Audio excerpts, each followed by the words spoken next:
Hi hello welcome to my channel ఆహా cooking with రోజా. ఈరోజు సుజీ రవ్వతో కుర్కురే ఎలా చేసుకోవాలో చూపిస్తాను. స్టవ్ వెలిగించి ప్యాన్ అనేది పెట్టేసి ఇక్కడ 3 కప్స్ ఆఫ్ వాటర్ అయితే యాడ్ చేసేసుకొని రుచికి తగ్గట్టుగా మిర్చి పౌడర్ అలాగే సాల్ట్ కూడా మనం ఇక్కడ యాడ్ చేసేసుకోవాలి. సన్నగా కట్ చేసుకున్న కొత్తిమీర కూడా యాడ్ చేసేసుకోవాలి. ఈ వాటర్ అనేవి మనకి మంచిగా మరిగే టైంలో మనం సుజీ రవ్వ అనేది యాడ్ చేసేసుకోవాలి. నేను 2 కప్స్ సుజీ రవ్వ, బొంబాయి రవ్వ, ఉప్మా రవ్వ అన్నీ ఒకటే. 2 కప్స్ రవ్వకి 3 కప్స్ వాటర్ అయితే యాడ్ చేసేసుకున్నాను. ఇక్కడ ఉండలు లేకుండా మనం ఉప్మా రవ్వని వేస్తూ మంచిగా కలుపుకోవాలన్నమాట. అలా కలిపితేనే మనకి కుర్కురే స్టిక్స్ అనేటివి మంచిగా వస్తాయి, లేకపోతే ఉండలుగా వస్తాయి. ఈ విధంగా లో ఫ్లేమ్లో మంట పెట్టుకొని మనం సుజీ రవ్వని ఉడికించుకోవాలన్నమాట. ఇది మన దగ్గరికి అవుతుంది, అంతవరకు మనం లో ఫ్లేమ్లో పెట్టుకొని మనం కలుపుతూ ఉండాలి. చాలా ఈజీ ప్రాసెస్ కానీ కొంచెం కొత్తగా ఉంటుంది, టేస్టీగా కూడా ఉంటుంది. చూస్తున్నారా, గట్టి పడిపోతుంది మనకి. ఇలా మంచిగా దగ్గరికి వచ్చేసేయాలి. స్టవ్ ఆఫ్ చేసేసాను, అందుకే హ్యాండ్ అలా చూపించాను. స్టవ్ ఆఫ్ చేసిన తర్వాత ఒక ప్లేట్కి ఆయిల్ అనేది అప్లై చేసేసి ఈ సూజీ రవ్వని ఆ ప్లేట్లోకి షిఫ్ట్ చేసేసుకోవాలి. చూస్తున్నారా, మనకి ఇప్పుడు గట్టిగా అయిపోయింది. దీంట్లో పొటాటో ఉంటుంది కదా, బాయిల్ చేసి స్మాష్ చేసి తీసుకోవాలి. స్మాష్ లేక మనం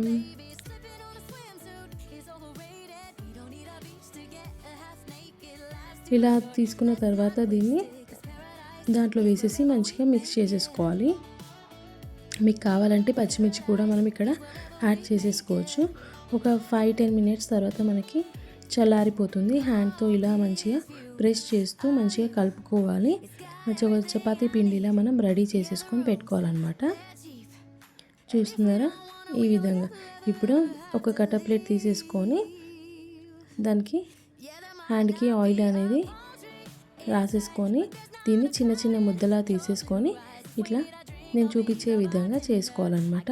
1 హ్యాండ్ కాకపోతే 2 హ్యాండ్స్తో చేసేసుకోవచ్చు.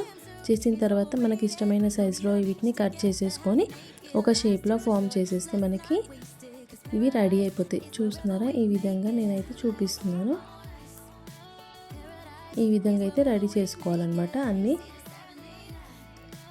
అటు సైడ్ ఇటు సైడ్ 2 సైడ్స్ క్లోజ్ చేసేసుకొని వీటిని కుర్కురే షేప్ వరకు మనం తీసుకురావాలి. అలాగే అన్నీ రెడీ చేసేసుకోవాలన్నమాట. డీప్ ఫ్రైకి ఆయిల్ కూడా పెట్టేశాను, ఆయిల్ హీట్ ఎక్కుతుంది. ఇప్పుడు ఆయిల్లో ఒక్కొక్కటిగా వేసేసి వీటిని మీడియం ఫ్లేమ్లో పెట్టుకొని మనం వీటిని వేయించుకోవాలన్నమాట. క్రిస్పీగా వస్తాయి. వేడి మీదుగా తింటేనే చాలా బాగుంటుంది అన్నమాట.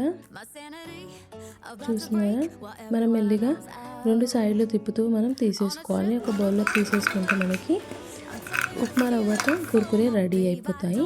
ఇవి సాస్తో తింటే చాలా టేస్టీగా ఉంటాయి. మీరు కూడా ట్రై చేసి చెప్పండి. ఇంతవరకు నా వీడియో చూసినందుకు చాలా థ్యాంక్స్ అండి. ఈ రెసిపీ ఎలా వచ్చిందో కామెంట్ బాక్స్లో చెప్పండి. మళ్ళీ ఒక కొత్త రెసిపీతో ఉంటాను. అంతవరకు లైక్, షేర్, సబ్స్క్రైబ్.